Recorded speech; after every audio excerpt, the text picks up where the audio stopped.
Saudara, sebanyak ratusan ton pupuk bantuan Presiden Republik Indonesia untuk para petani di wilayah Kabupaten Nagan Raya diduga diendapkan oleh oknum pejabat di kabupaten setempat. Pupuk tersebut diduga digelapkan di salah satu gudang penyimpanan di Kecamatan Darul Makmur. 170 ton dari 500 ton pupuk bantuan langsung Presiden yang akan disalurkan untuk para petani di Kabupaten Nagan Raya diduga digelapkan oleh oknum pejabat daerah setempat. Pupuk tersebut digudangkan terpisah dari lokasi gudang penyimpanan. Dari keterangan warga setempat, ratusan kilogram pupuk telah diperjualbelikan dengan harga Rp140.000 per karung. Saat ini aparat kepolisian Resor Polres Nagan Raya bersama dengan Kodim 0116 telah mendatangi lokasi yang digunakan pelaku untuk menyimpan pupuk yang seharusnya telah disalurkan kepada para petani. Polisi berjanji akan mengusut kasus tersebut sesuai dengan pelanggaran yang dilakukan. Itulah yang sudah sampai buku jumlah semuanya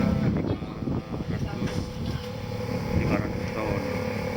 Jadi yang dasar sudah yang sisa lagi yaitu sekitar 11 ton lagi, itu buku PPK.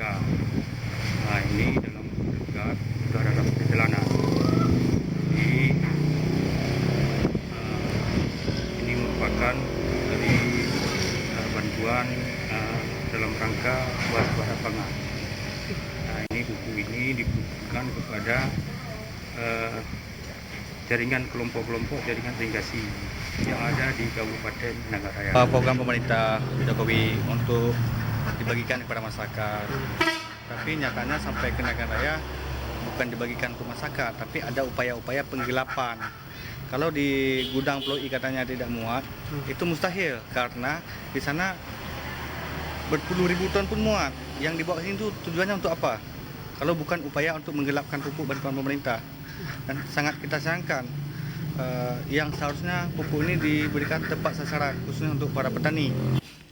Kadis Pertanian dan Peternakan Kabupaten Nagan Raya Said Darwis mengatakan pupuk yang disalurkan oleh pemerintah sebanyak 500 ton, namun dirinya tak mengetahui jika pupuk tersebut diduga telah digelapkan oleh oknum pegawai di instansinya. Sementara itu, Wahidin, Koordinator Yayasan Advokasi Rakyat atau YARA Kabupaten Nagan Raya, menyayangkan sikap oknum pejabat yang diduga sengaja mengendapkan ratusan ton pupuk yang seharusnya dibagikan gratis kepada masyarakat. Ia berharap pihak berwajib agar segera mengusut tuntas kasus tersebut. Dari Kabupaten Nagan Raya, Aziz, TVRI melaporkan.